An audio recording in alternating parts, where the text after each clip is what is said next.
This video is a continuation for 8.2, and so we're going to start off talking about quadrilaterals, which means again 4 sides. Remember that you need to make sure you associate. Because it's 4 sides, remember that means it's 4 minus 2 times 180. 2 times 180 gives me the 360 for the sum, which is what's written there. We're going to go through, again, different special cases of quadrilaterals that we give names to. The first one is a trapezoid, and this is really important. It has exactly 1 pair of parallel lines. So what's drawn here is what I would call kind of a pretty trapezoid. It doesn't have to be symmetric. It just means that 2 sides have to be parallel. That's what his definition for a trapezoid is. Now, below, these all relate. So meaning as we move down the chart, we will see that we actually have those properties and then we add more specific ones. So I want you to think of this first one as the top of your diagram, and it's kind of, again, the most generalized 4-sided quadrilateral. And this one has 2 pairs of parallel sides, and the opposite sides are congruent. These 2 sides are parallel, and these 2 sides are parallel. The sides also have to be congruent. So the 2 in orange that are parallel have to be congruent, which means the same length. And the 2 green ones have to be congruent, which means the same length. Going down this chart, depending on which direction you go, you're adding a new criteria. So all of the bottom ones, the rhombus, the rectangular, and square, have the properties of parallelogram. So you'll notice that I have that written down first. So all of the properties for a parallelogram are here, but we're going to give more criteria to be that specific spot. And most of us know a rectangle. A rectangle, again, has those opposite sides that are parallel, opposite sides that are congruent, but the key here, the new piece, is 4 angles are congruent and the diagonals are congruent. Because all of the angles are congruent, 360 divided by 4 gives us 90 degrees. So we know that each one of these is 90 degrees. Key piece, again, that was the new idea, is that these diagonals are congruent. If we go to the left-hand side, which is our rhombus, it's a parallelogram, which means, again, opposite sides are congruent and they're parallel. And here, all 4 sides are congruent. Please differentiate. The rectangle, all 4 angles are congruent, and a rhombus, all 4 sides are congruent, which is, again, like your diamond. So all 4 sides are congruent.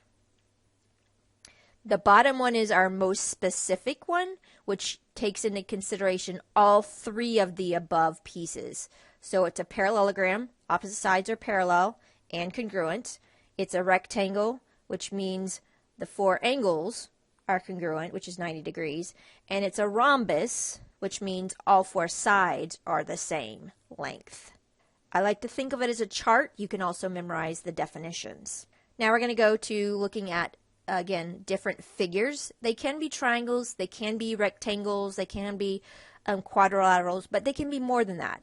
The key word you want to look for is similar and congruent. To be a similar figure, you will have, again, essentially somebody put this shape on a copier and they either pressed zoom in or they pressed zoom out. So it keeps the same angle measurement. So corresponding angle measurements are congruent. Corresponding sides, which is the most important one, are directly proportional. And this is where a lot of people make mistakes, is because they try to do everything in their head. So I always personally write down the proportion small is to large. So small figure is to large figure. So my angle measurements are the same measurement, but my sides will be proportional. So idea-wise here, this would be little a is to capital A, because small is to large, as little b is to capital B, as little c is to capital C. Don't try to do it in your head. Write down the word small is to large because it's really easy to flip-flop when you're plugging it in. Now going to congruent figures, it literally means exactly what it says. It is you put it on the copier and you press to copy and it's the exact shape, the exact same size. But again, I'm not going to say they're equal because that means they're in the exact location. We're going to say that angles are congruent, which has equal measurement, and their sides are congruent.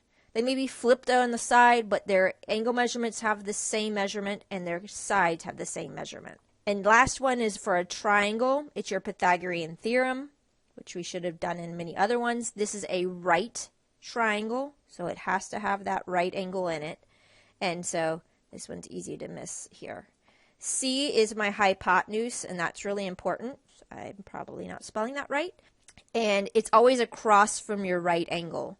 So it doesn't matter which one you label A and B, but it is really important what you label as C because it's the sum of the squares of the it is the sum of the squares of the two smaller sides is always equal to the square of the largest side. The largest side is always across from the right angle. It's called the hypotenuse. These things you need to memorize. So we're going to now do some examples. We're going to start off with similar, and you need to look for those words when you're looking at the problems. So remember, similar means angle measurements are congruent, and it means the sides are proportional.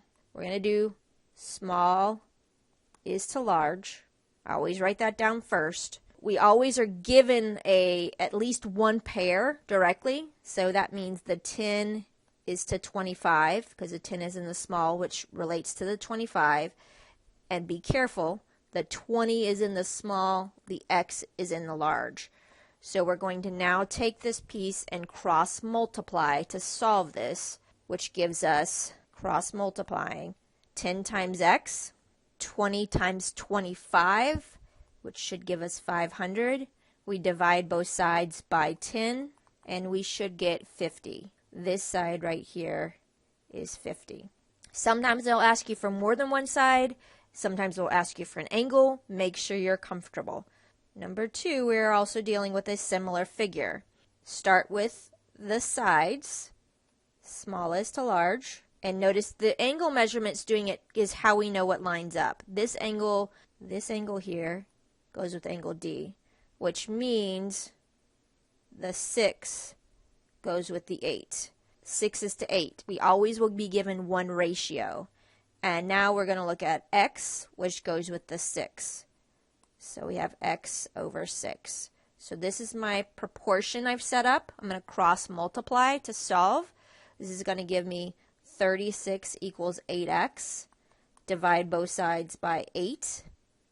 And this isn't going to reduce exact, but I can divide both. We could reduce both of them by 4. So this would be 9 over 2. So my X is equal to 9 over 2.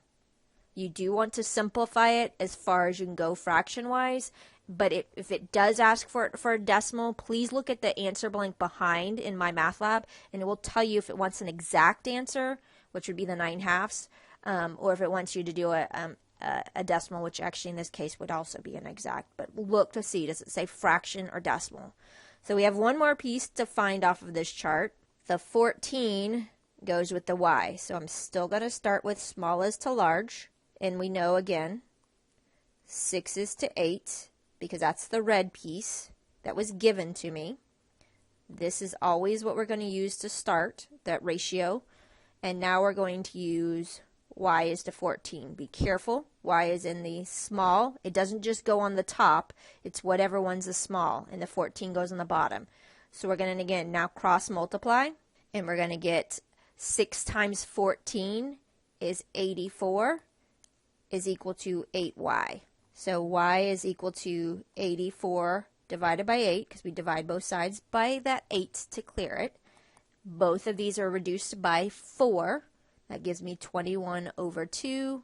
Again, if it asks for it in a decimal form, 10.5.